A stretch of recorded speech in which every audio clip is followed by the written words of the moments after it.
Hey there, and welcome to Connect the Dots Learning Center podcast. I'm Stephanie Wagers, your host, and I'm so glad you're here. Whether you're a seasoned therapist, clinic owner, or just starting out, this podcast is your go to spot for insights, tips, and stories that'll help you connect the dots in your practice. Today, we're going to be talking with Krista Fram, a marketing strategist and copywriter with a background in occupational therapy. After practicing clinically for a decade, she retrained to copywriting and started a marketing agency. She now provides digital marketing services to health and wellness practitioners, primarily focusing on emails, sales pages, and sales funnels. She says she uses her clinical skills and background every day in her business. She still completes interviews and assessments to better understand clients and to help them meet and achieve their goals. Instead of creating a treatment plan or recommending equipment, she creates marketing plans and recommends funnel strategies and software. She helps clients achieve their goals while remaining aligned to their values, culture, and preferences. It just happens to be in the digital marketing area instead of healthcare now. Okay. Well, today I'm excited to talk to Krista Fram, which I have known for probably 2 years off and on. I met her through Business to Boss. And Krista is an occupational therapist of 10 years, transitioned to copywriter, and you live in Washington State, and you have two boys and your husband. So, what I kind of want to talk about today is how the heck did you get from being an OT into a copywriter? What made that transition? And then that experience, how it's kind of changed how you view copywriting and helping with health professionals, and then your own experience with your son in occupational therapy. Okay. Yes. All right. So, well, let's start with how the heck did you get where you are today? And first of all, thank you for having me. I You're am welcome. excited to be on your podcast primarily because when I heard about like your topic and the parental engagement piece and how we can do better, it resonated so much with me because of my experience as the mom in the OT Yes. situation, like being a mom with a pediatric client and kind of not knowing what to do and being a little uncomfortable in that situation. And I was like, oh, Stephanie is on to something. I can't wait to see this business like flourish and become something that every OT has access to. So that's You were why so helpful in the writing piece behind that because you're like, oh, and I'm like, yes, I love it. I and really I'm kind of the ideal client as an occupational therapist, but then I also have the perspective of the mom or the parent Mm, bringing their kid in. And so I was like, I love this topic. yes, yes.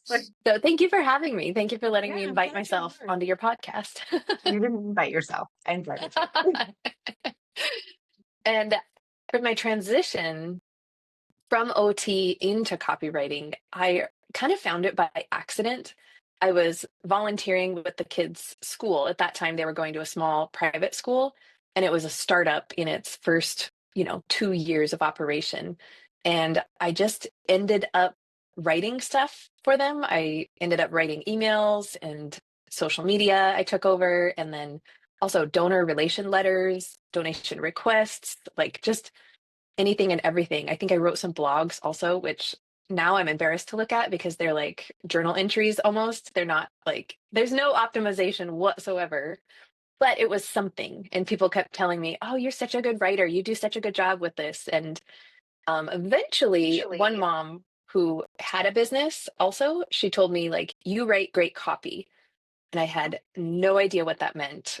okay. But, as a therapist and a student through life, I was like, I didn't copy anything.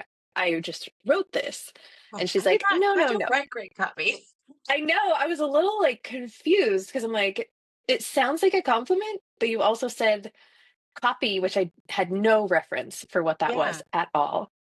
And so then she explained copywriting, which is really the writing that we use for marketing and promoting things. And the reason it has copy is because you're supposed to take the words of your clients and copy them into your marketing. And Oh, I didn't know that. so that's why it's Very cool. copywriting is your Yeah. like the best copy that you'll ever write is exactly what your client says about their problem, about the product, about their needs. Like A good writer is really just kind of pulling that over and then putting it in the right spot in the marketing. Mm-hmm. So that sent me down kind of a rabbit hole of Googling, figuring out like what is copywriting, like a little bit more about it. And then I realized, oh, people pay people to do this. Ooh, I like this. Oh, I don't have to do this for free only. And it was about the same time I like learned about copywriting. Then soon after that, COVID hit, lost my home health job, lost my hospital job. Kids weren't going to school anymore. And so, working was going What to do be you hard do? anyway. Right. Yeah. So I started looking for other options and just took a few training programs and realized, I think I want to do this instead of returning to the hospital. Because when Okay. they started calling me and trying to get me to come back, I was like, I don't want to go back. Like, I'm sorry, but I do not want to go back. Right. Yeah. So, and we had pulled the kids completely out of school at that point. I was still Okay. writing for the school and like helping them out because we knew eventually they would go back, but full-time homeschooling, no online schooling, no Zoom room schooling. Like I had taken that completely on and I was like, I can't go work at the hospital, but I did want to do something. So I ended up kickstarting my copywriting career and What it's just ages were your grown from there. boys at that time? It was 4 years ago. So I would have had let's see, I would have had a 10-year-old and a 6-year-old, either Ouch. nine So and 10 and not 6 or easy to 9 be and like 5. left alone and like, No, hey, occupy no. yourself. Mom's got to work. Yeah, yeah. They Yeah. were pretty good at occupying themselves, but as far as the education piece, like Hmm. I wasn't going to put them in front of a screen and say like, "Here, do this online curriculum." I mean, Hmm. that's not the best learning environment for, especially for that age, but really Right. not for anyone. Yeah. Right. So we were So, doing a lot of hands-on curriculum, so they needed me all the time. wow. Did you take classes in copywriting or what did you do to kind of like get yourself more knowledgeable? Or what is your undergrad degree in? Is it in anything to do with writing? No, nothing to do with writing. Okay. Okay. You I just always have my enjoyed it. undergrad, yeah, my undergrad is exercise science and took some the biology classes and I spent some time doing the athletic training program before I finally finished with just exercise science degree. So no writing really whatsoever. It just is something I just have kind of enjoyed writing. I don't mind writing. I actually didn't even mind documentation that much when I was Yeah. working clinically, just because you could really paint the picture and tell the story Hmm. about what was truly happening and what that meant. Hmm. And even before I knew what copywriting was, I would tend to think about like who's going to read this note at some person who's trying to deny the claim or cut off services somewhere in the office who doesn't know this human in front of me. Like, how can I write this note so that they know they cannot send this person home? And Right. so that would be how I would write in the hospital. And I actually had a doctor call me once. She's also a friend, but she was the doctor who was overseeing all the inpatients at the time. And she was like, "What happened today? I'm reading your note and it is the most hilarious thing, but like off the wall I have ever read." And I was like, I'm just painting the picture of reality for this person.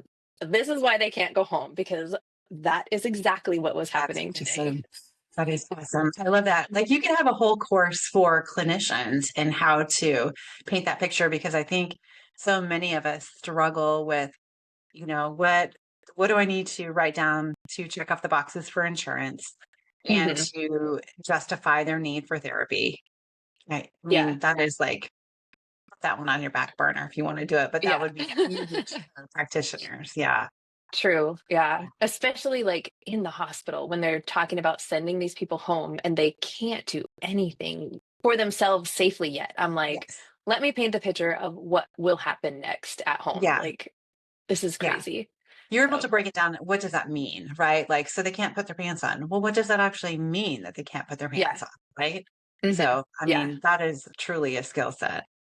And I know Yeah. you're kind of, your jam is health and wellness and practitioners, right? To work Hmm. with. Okay. Yeah. So did you pick that because of your background or tell me a little bit Well, about initially I wasn't going to write in the healthcare space because I was just kind of fed up with it and that? wanted to leave and all of that. I had all those like feelings. And so I started more in the education space because that's where I'd been writing for private school and talking about education and hands-on learning. And I mean, a lot of stuff that still overlaps with pediatric OT, talking Yeah. about pre-handwriting and all those things. But as I got started, I realized the easiest people to connect with were other clinicians. Like there was just an automatic trust there. So I wasn't some stranger off the street. They're like, oh, you're an OT also. Like they trusted me a little bit more Yeah. and then would at least give me a test project to try out. Right.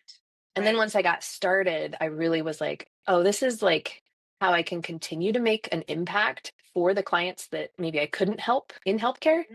Mm-hmm. But now they have these other opportunities where they can find online programs, they can find group programs, they can connect with a specialist that they Mm-hmm. need instead of Hmm. just having to go to whoever's in their town. Like we don't Right. have any pediatric therapy now in our town. And so if you want to go to pediatric therapy, like OT or PT, you have to drive an hour. And the wait Oh my lists gosh. are like 3 to 6 Crazy. months long. So it, if those people can't find somebody who has online coaching, online programs, like a way to access them, then they Hmm. just get no help. And that's what was like, okay, I have to write in healthcare because I like really want these people to be able to find the right solutions. And I really Hmm. wanted the clinicians to succeed. Because I Hmm. also found a lot of programs online that were run by just like somebody, some Joe Schmo off the street who was like, Right. oh, I've had one kid who had this one issue, and now I made an online course telling you how everybody can fix their kid, quote unquote, fix their kid. If Quote. anybody's Now I get listening to it. the Yeah. podcast. Yeah. And I was like, oh, that's not right either. So I really now I'm like, okay, I want practitioners to be the ones who have these online courses, online programs, successful businesses, because they are the experts and they are the ones who can help people the most. So Hmm. that's my Yeah. soapbox I stand on. No, I love it. I love it. So, um, tell me kind of why somebody that wants to do an online program or sell something would go to you versus like ChatGPT or any AI program. I know Yeah. I can speak from experience. Like when I was in the program, it's such a different way of writing that and just like thinking through, like especially like the sales pages and all of that Hmm. stuff. It's such a different language. The learning curve was huge. But Yeah. you could Yeah. go into Chat GPT right now and say, show me how to do a sales page, right? And Hmm. so Yeah. tell me what the It'll difference give you is there. something, It'll give but you something. It's not yeah. always right. Yeah. Yeah. Mhm. And that's kind of the biggest I hope this difference. finds you well. It will sell. It will Yes. say. Every single email will start with, we hope this finds you well. Yes, I know, right? And like everything also will have that kind of like inspirational statement at the end. Hmm. Let's embark forth together. And you can work with it and get some things that are kind of decent, but you have to know really what a good output is and what your end goal is before you know if what you're getting is useful. Because you could also go to ChatGPT and say, give me a sensory program for my kid, or give me a reflex integration program for my kid. And it'll give you something. And it maybe seems okay Hmm. if you don't really know, but it's not necessarily going to work or be real effective. And ChatGPT also brings in a lot of like the most generic statements from everywhere because it likes to use whatever is most used. And so then your marketing will sound like every other person who has gone to ChatGPT to try to Right. get their marketing done that way. It is a good tool and it's a good starting point, and it can even like it rewrites sentences for me when I kind of get stuck and I'm like, oh, Yeah. the sentence is terrible. Give me 6 different ways to say I the know. same I thing. love that. I'm like, oh my gosh, that's so simple. Yeah, Yeah. I would yeah. have So it been is here for definitely like an hour. helpful. Yeah. Yeah. But from point A to point B to know your whole customer journey and to understand that and like what pain points we're overcoming, what the next thing they need to know is, like how to tell the story and connect with them and then transition to the sale. It just, Mhm. it just can't do it quite yet. I don't know if it will. It's going to be interesting, but Yeah, I it's think just you a have to tool. feed it, right? You have to feed it Yeah. what you want it to think like, is what I've Hmm. learned. But yeah, not Yeah. everyone And knows how like to do kids have access to playgrounds and outdoors, and they have all the tools that they need to it. meet Mhm. their sensory needs and to like strengthen and to do all these things. But if you don't know how to use all the tools correctly, then you don't get the outcome you're looking for. There's a reason that we have a license, right? Exactly. Yeah. Yeah. In theory, nobody should need us either because like all the information is out there and Right. readily available. We just like don't know how to implement it. Yes. Yeah. Yeah. Okay. So if someone comes to you with an idea, I have an online course, I want to do this. Tell me kind of start to finish what that process looks like. Well, at this point, I pretty much just work with people who have already like launched once or they've Okay. proven Okay. their course or they've proven like other programs. They have an Mhm. established business and then they have like a new course they want to launch. Okay. Um, the only time I work with people in that start phase is within the coaching container where I just subcontract and like work, support people in there.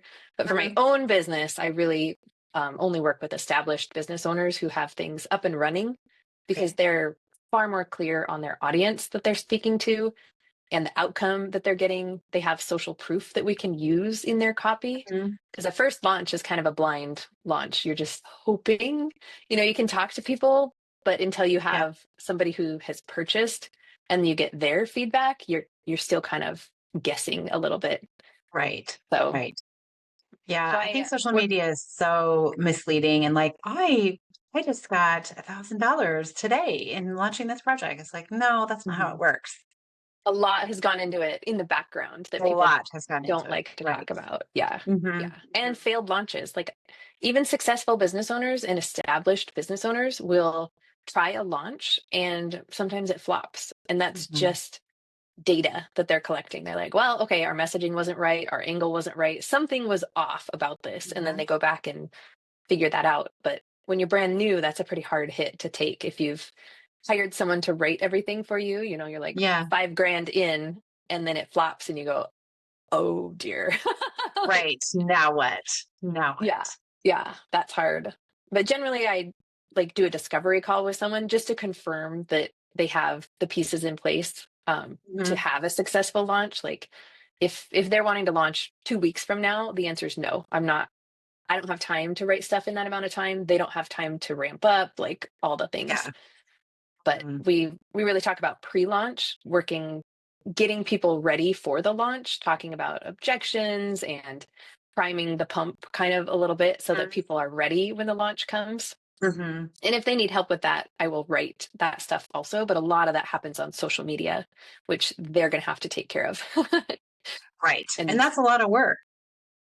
Yeah. yeah, yeah. And I'm kind of in the process of adjusting how I work with people now instead of just writing their launch emails. I want to connect with them like 4 months before the launch and have the whole plan laid out, have a contingency plan in case, because Yeah. stuff happens in life. Always stuff will happen during a launch. And then have everything written, everything approved, and everything scheduled before that first launch email goes out. Because then, even if something crazy happens, like your kids are sick, your car gets wrecked, like whatever happens, your launch can continue on without you. It'll be better if you show up and your energy is there, like on social Right. media and stuff, but their launch could continue on and Yeah. they would still get sales at the end. Like, Uh, so Right. that's how I'm working with people now. I I still do love that. write some emails kind of one off for people and stuff, but Mhm. in general, it's just I guess more holistic way of helping people because they don't Mhm. realize they need everything done so early until they're in the middle of it and they're like, well, I didn't schedule everything yet because I figured I would have time. And I'm like, you never have time during a launch. Like No. you Mhm. never have time. Oh my So gosh. yeah. Yikes. And I thought about like what frustrated me in healthcare. And that Mhm. was really, only being able to stay inside this little box and help people Mhm. in this one little area and ignoring all the other pieces because we just either weren't allowed to go over there or you didn't have time or whatever. And that Yeah. was kind of what the launches were feeling like, where I just had this little tiny box of emails, but there's so much more that goes into it.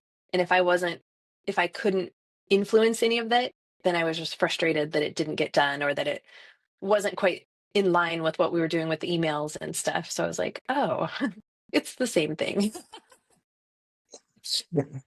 What would you say that you see as the biggest mistake that providers or health and wellness industry does when they're trying to either promote something or just in their marketing in general? Yeah. Um, there's a few. Where do I Yeah. want to do the No, name biggest them one? all. Hmm. I guess the first one that comes to mind is we're trying to sell occupational therapy. And nobody really wants to buy occupational therapy. They want to buy the outcome or the transformation. And so you really have to focus on the outcome in your marketing, not like this many sessions and this many calls and this many, like this much text messaging support or something. We have to sell the outcome. And Right. it's just hard because we're proud of our degrees and we're proud of what we do.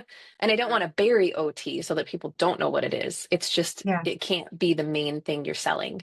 Yeah. And a lot of times I say it's kind of like trying to sell the airplane ride when you're actually trying to get somebody to Hawaii. Like you need to talk about like the beaches and the relaxation and the warm weather and the Yeah. sunshine, like not the Yeah. airplane. The airplane's just gets you there. But they have to buy a Right. ticket and get on the airplane. So you have to, that's like your Mm-hmm. therapy. You have to get in OT, but what you're Mm-hmm. really selling is the destination.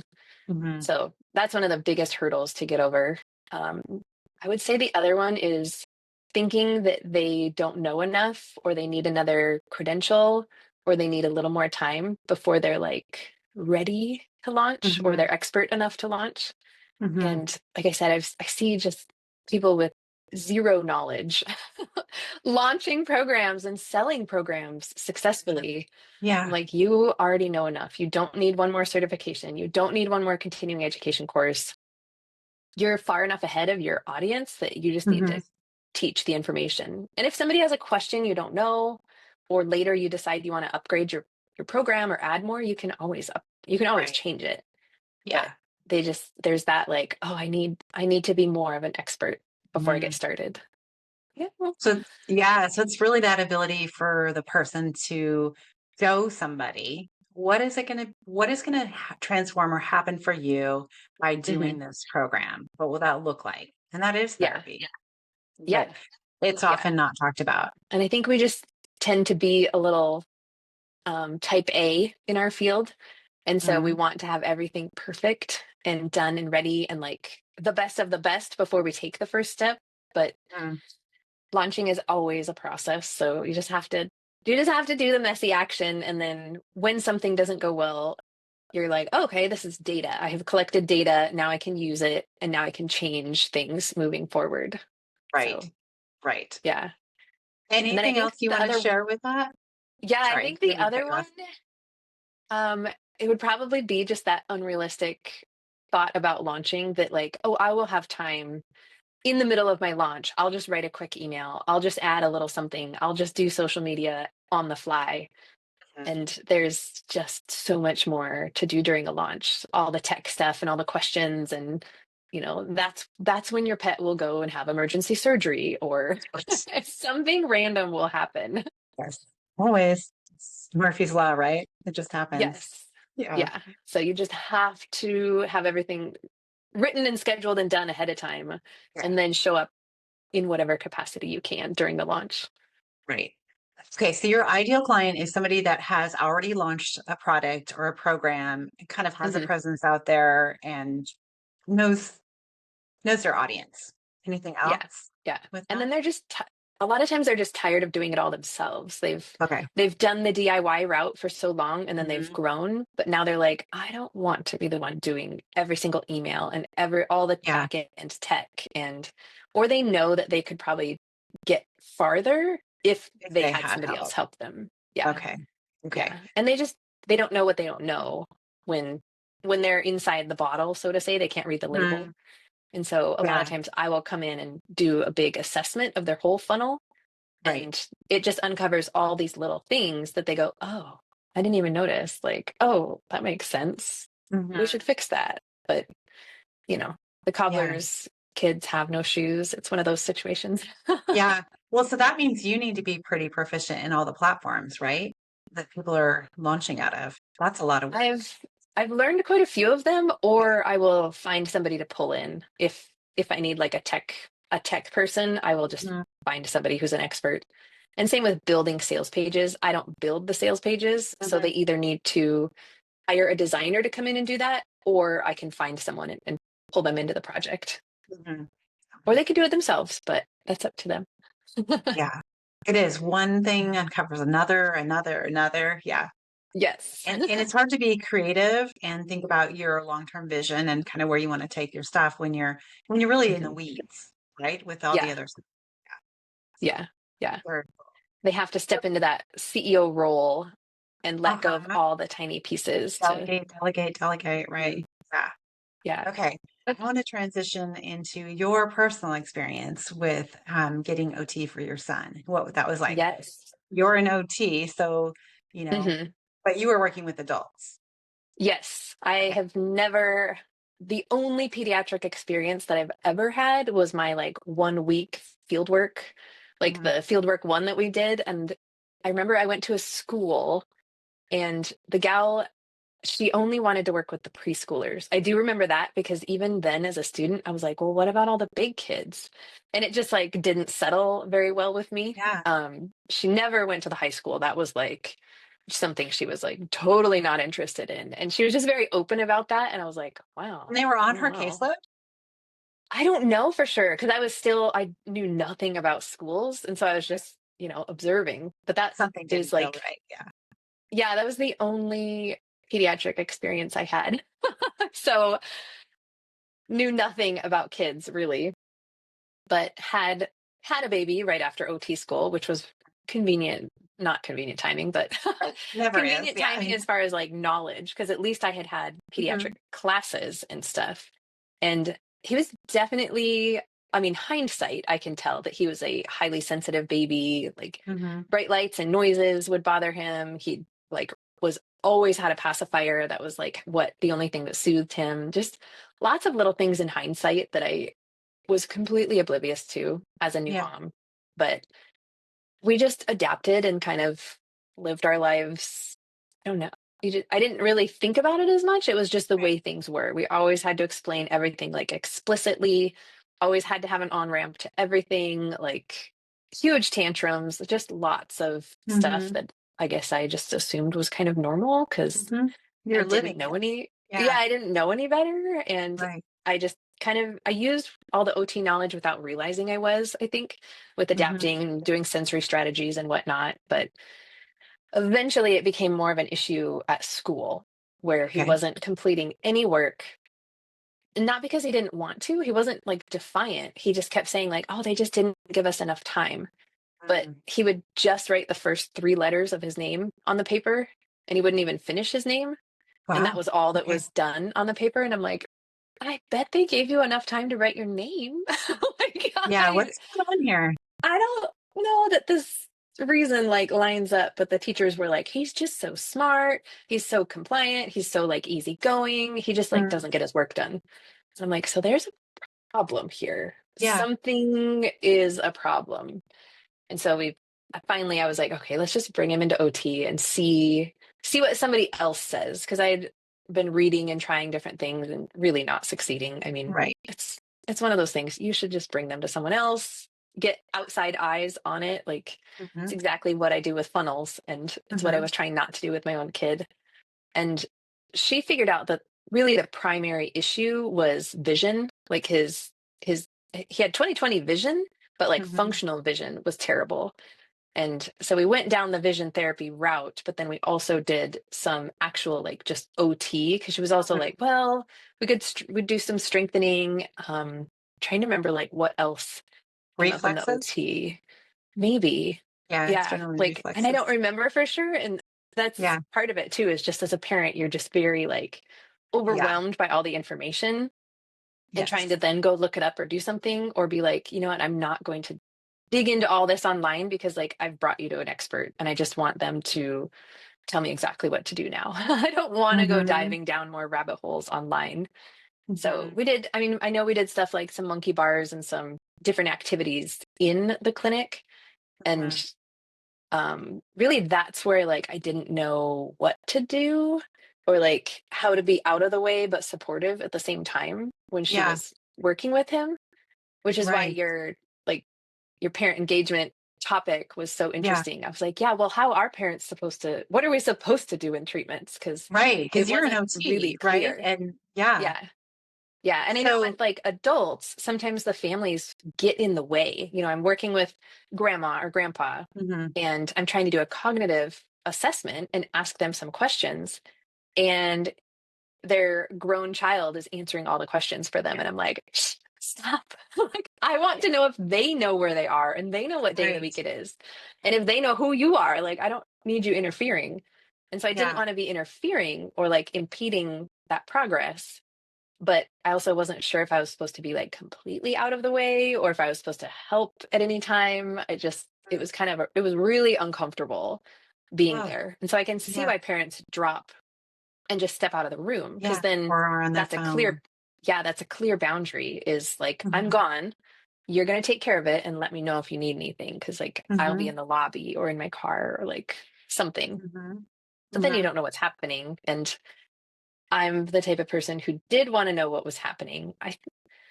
I think that most of the time, at this clinic, they had parents just drop and stay in the lobby, if I okay, remember right, which could be different now. Like, I don't really, well, they yeah, don't have pediatrics in town anymore. okay, So well, it's then, yeah, null and void. Yeah. yeah, Um, but because I was in and out of the clinic, I never really paid that close of attention to what was happening with the pediatric room because we only had one therapist and it was only one room. So it's not like there was a bunch of options things to to right, watch. Yeah. But I also remember kind of hearing different comments here and there about either parents like not doing anything or parents being on their phones all the time or parents like being too involved and like she's like I'm trying to let them struggle a little bit but the parent swoops in and like won't let that process happen and kind of those mixed signals and so then yeah. as I showed up I'm trying to do it right trying You're to be like, "I like can't win here," right? I know. I was like, I don't know if I'm supposed to like jump in there when he's struggling or if I'm Yeah, supposed to step back, if I'm supposed to engage, if I'm supposed to answer. Like, I was like, I don't know what I'm supposed to do. And then I was yeah, also taking notes on my phone, just trying to write some things down as I was yeah, going. But then I'm like, oh, I'm the parent sitting in the corner on my phone the entire time. Like, and so I totally overthought it, I'm sure, like overthinking extraordinaire. But what I could have used was just like very clear direction on, mhm, yes, we want you in the room and I'm going to do this and let's let him struggle with it and try. mhm. And then if I have a question, like I will address you directly or, just give me some clear guardrails on what I was supposed to be doing. Right. Do you feel like, it was ever asked you what you were concerned about and what would change? Like, if, by doing therapy, this is going to change the stuff for you. Like, you're not going to be sitting at the table for hours with your son anymore doing homework. Or do you feel like that was addressed? Or was it more like, we're going to do handwriting, we're going to do vision, we're going to do strength? Yeah, I do think we had conversations about like what outcomes I would like to Mhm. see. And really like we adapted and accommodated for almost everything, but Okay. it was at school where as he was progressing through the grades, like eventually you have to do the work. Mhm. Your teachers won't just let you get away with verbally answering everything forever. And he was in a supportive school, when he was in public school in kindergarten and first grade there were 30 kids in the classroom and he was the least of their concerns. They knew he Right. wasn't doing any work, but He wasn't a they also problem. knew like, yeah, he wasn't a problem. He wasn't a behavior problem because he's a little people pleaser. Hmm. And when they would talk to him, they were like, oh, he understands everything. It's fine. And so he went through 2 years of school like that and then got Hmm. to a different school. And, I explained the issues and like kind of what I had noticed. And the teacher pretty much after like 2 weeks was like, yes, there's like something blocking him from being able to Hmm. do anything. And eventually he will need to do things like, because we put in accommodations in place already at the school. And so that was really like my concern is like, we need him to be able to do school and Hmm. write anything down, Hmm. copy anything from the board, do anything on a worksheet. Right. And Write your full name. right? Yeah. Yeah. Because we're like, Yeah. who is Log? I don't know who Log is. And so it's just kind of a joke in our family, but I'm like, no, really. Yeah. Logan is your name. Why is Log only written on your Yeah. paper? It was so much work just to get that out. Right. Yeah. Yeah. It Yeah. was just hard to keep convergence. Like in Hmm. hindsight, we know these things. He couldn't converge long enough. And so then he would just look away and let his eyes like diverge, and he'd look around the classroom and he would talk to friends and he'd answer Mhm. questions and engage and do all that. Mhm. But as soon as it went to paper, he gave up because he just couldn't hold his eyes together, Yeah. Yeah. which could have turned into a lot of behavior problems.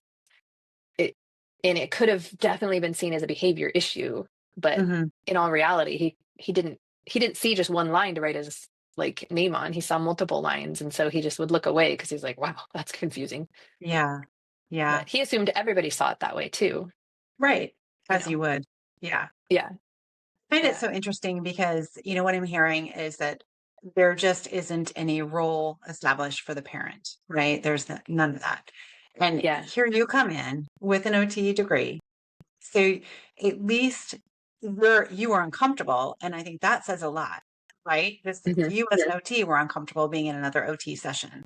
So you were at least able to look at what the OT was doing and probably make some correlations like, oh, I know he's on the swing because that's going to work vestibular. Or even if you weren't like Hmm. dead on, you were able to make those associations. If we think about a typical parent that comes in without an OT degree, they Yeah. must be so lost, Hmm. right? And then, Yeah.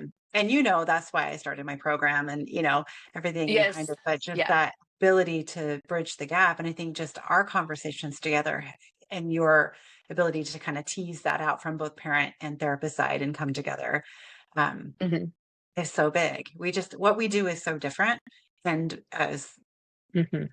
parents, we're not used to going in and getting on the floor. Like if you go to the doctors, it's not like you're like, yeah, let me take a look in their ear too. Yeah. It's just Yeah. not what's normal. And I think It's until true. we, right, until we explain what we want them to do and talk out loud, I tell my therapist, you need to talk out loud all the time. Talk out loud what you're Hmm. thinking. Like, oh, I'm going to come in and we're not going to turn on the lights because I want to see if your child can figure out that it's dark in here and kind of work on that decision making and Hmm. just, want me to be really quiet right now. Let's be quiet because we want him to process or we want to, dampen down the noise or whatever. Just talk out Yeah. loud. I'm going to use the swing right now because we want to work on some postural strength. Just, Hmm. you know, and they're like, they've been doing it more and more and more. And I know at our clinic, it's just skyrocketed. Like the Yeah. therapists are so much happier. The parents are engaged. We're not getting everybody, but they have tools Hmm. to get them. Yeah. So, Yeah. and I tell them if that parent is on their phone, it's because you haven't done your job in telling them what their role is. Yeah. So Yeah. it's not like the parents being bad. We just need to Hmm. continually invite them, invite them, invite them. Yeah, Yeah. And sometimes, like, maybe they're looking for that piece of equipment, thinking, like, "Oh, I wonder if we can get this at home too." Because, she talks about the exactly. platform swings and stuff. And I'm like, "Oh, we have a huge basement. Like, maybe I wonder how much it is to order a platform swing and Right. put that in my basement so he could do this all the time." And just, Yeah. but if I was engaged in something else, then maybe I would look at that later, And it's or fine ask to them. be on your phone. Yeah. Right. Like looking at the platform, all that is fine. But just Hmm. when we just ignore it and they're playing Candy Crush or doing Right. Instagram or whatever, and I think Yeah. therapists take it as like an insult when it shouldn't be taken that way. They just don't know what else to Yeah. do. What do we do when we're uncomfortable? We go to our phone. What we Yes. do as It's so society. true. Yeah. Yeah. And we all are used to that now. And we're really good at avoiding discomfort. And so if it's 100%. uncomfortable to come to the session, of course they have a little sniffle. We're going to cancel today. Darn. Yes. Like, because Yes. that gets that parent out of the uncomfortable situation. Right. And they may not Right. even know that that's what they're doing. But if they have an Mhm. excuse to get out of it, they're probably going to take it because if it's uncomfortable, we don't like to do it. We don't. Or if we don't really know why we're doing something. Like if we're not Mhm. able to connect, like, wow, I know that when he goes to therapy, this is changing for the child. And the therapist has Yeah, time to point that out for the parent. Because like yeah, you lived it. You thought it was normal. mhm, We yeah, normalize things because mhm. I mean, it saves us, right? If we Yeah, it's just remember the way it is. childbirth, we would never have another Yeah, child, right? right? Yeah. Until the moment you're in it, you're like, "Hey, I remember this was bad. this is bad. Let's go back. Let's go back." Yeah. Yeah. Yeah, So, yeah. And it does become just part of your daily life. Like, mhm. of course, we read 15 books about the dentist before we go to the dentist. Like, I didn't realize that most parents didn't do that. I was like, and then I find out, oh, it's like social stories, and you were explaining all these different aspects, and I'm like, oh, most kids don't need that. They just go. Like, Yeah. blew my mind. Right.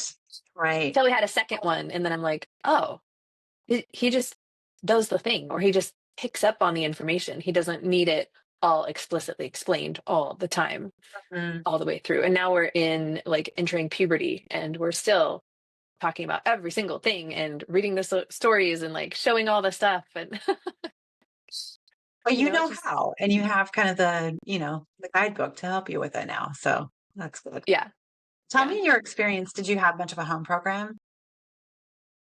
I think we did have a few exercises. Okay. For sure, with vision therapy, we had a very, very structured home program. Yes. And I mean, that was almost easier because I think it was only 15 or 20 minutes total that we had to work on Mm. things. And it was Yeah. like, here are your exact things for this week. And then they would change for the following week. So it wasn't just like, do these exercises like once or twice a day. And it's kind of So forever. And you go, ambiguous, right?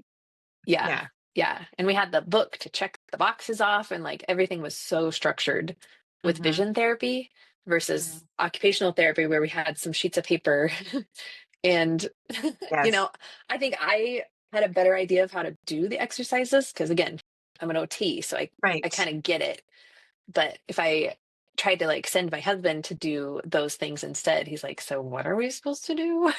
And why? Why are we doing jumping jacks? Why are we doing cross crawls? Why are we doing these things? Yeah, Yeah. And that's yeah. where we have to be better at explaining it and putting it Hmm. into a daily life, you know, portion that is going to fit. So Yeah, I don't think yeah. it's realistic to say, okay, I want you to do this reflex integration activity and this. I think it's more realistic to say on your way to bed or, finding out from the parent, when can Yeah. you have your child lizard crawl down to their bedroom?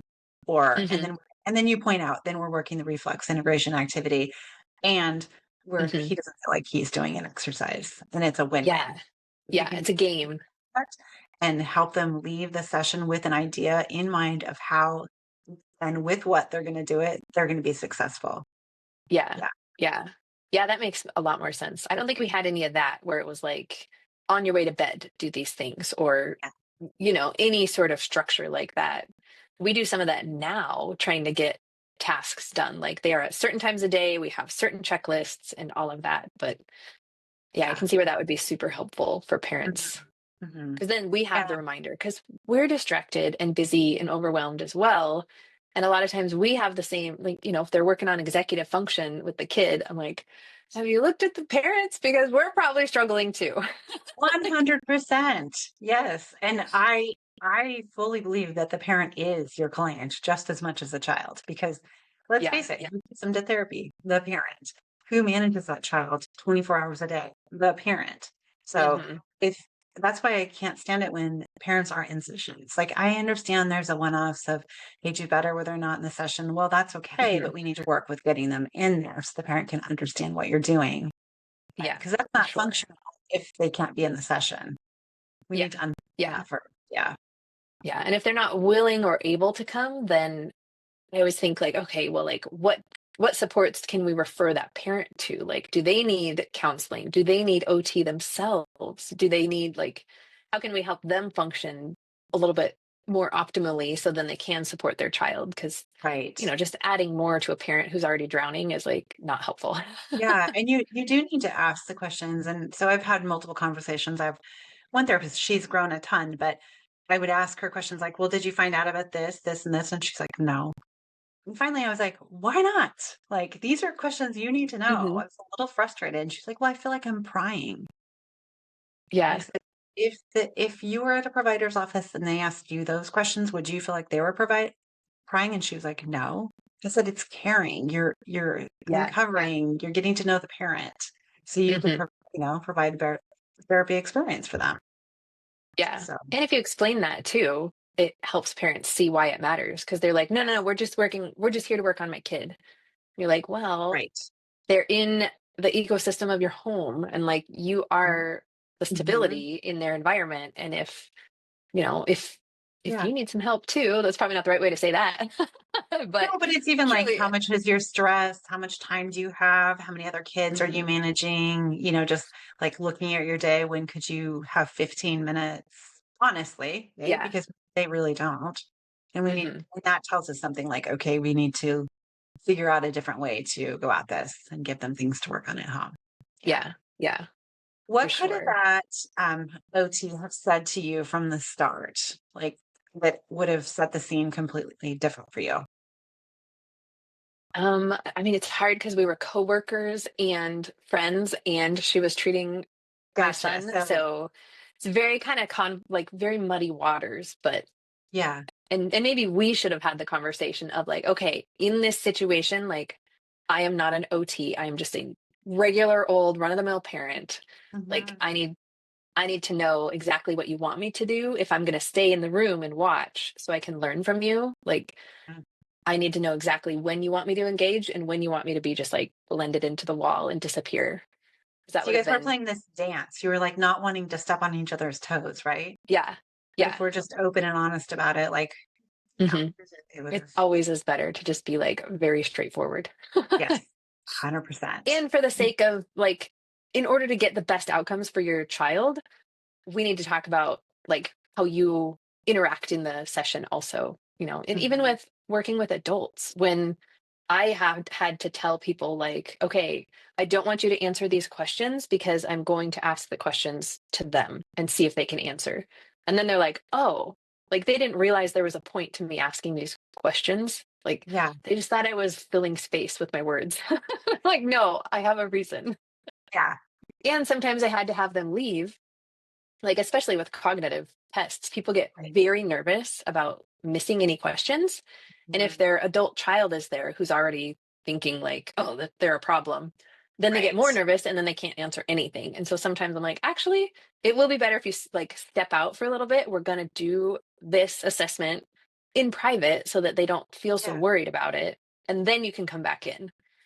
It's Mhm. just giving like those very clear directions and reasons for things. Mhm. Because, adult kids will be the same way. They'll be like, oh, I guess I didn't realize that maybe they would be nervous that Yeah. they would get these Nobody likes to questions be wrong. watched. Yeah. No, yeah, yeah. Yeah. Which is hard for the therapists, I know, when there's parents watching.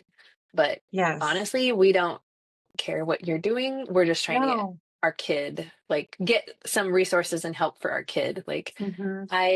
I'm happy if they are being crazy and acting stupid and like being a total goon. That's great. Mhm. You're working with a kid. Like you should be that way. Like Yeah. I'm not Yeah. judging you. I just want what's best for my kid. Like, Right.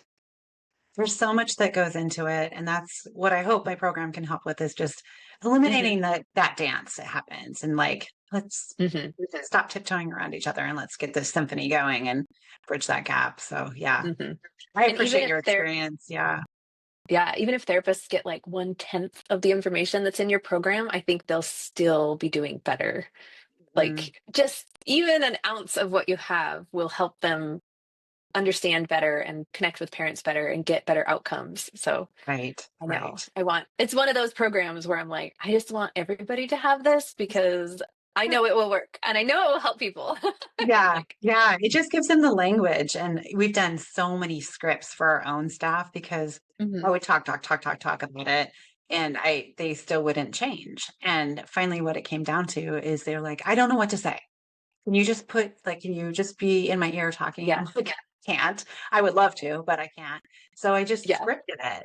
And I said, you need to practice, you need to role play, you need to get this in your own words. So when it comes up hmm for you, it just comes out.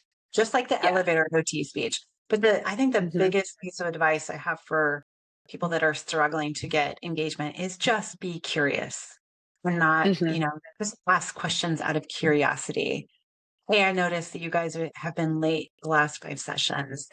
Do you need another time? Is there something I can help you with? Instead of, hmm you guys are late all the time and that you're going to risk us discharging you. Just be curious, yeah, because chances are they either don't understand the importance of being late and that you need every minute you have to work on things. So we can't, it's hmm that assuming that they know what we need and yeah, vice versa. yeah. Yeah. Because it's so obvious when you're in it and when you Yes. live it every day. It's all just so Yes. apparent and so obvious. But Yeah. you have to remember they're coming into almost like a foreign country when they step into your clinic. Things are Mhm. so different and so weird. And it's nothing like school, which is, we do drop them off and they want us to just step away and leave them alone and not intervene and Right. not say anything.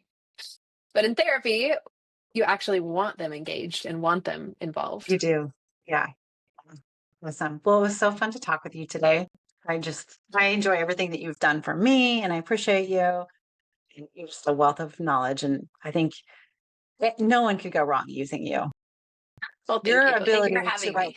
yeah, your ability to understand what someone is putting out there and their kind of messaging and then translate it into what can be received as, oh, I get what I'm going to get when I do this program is amazing. Yeah. Yeah. Well, thank you. I appreciate You're, that. And I you're love also what you're doing. And like I said, if people could just, if they can just get over that hump of like, well, I don't know, like, yes, this is what you need. And Stephanie's program is awesome. And she's an expert in this. So well, just and work with her. financially, they will make more money because people will show up.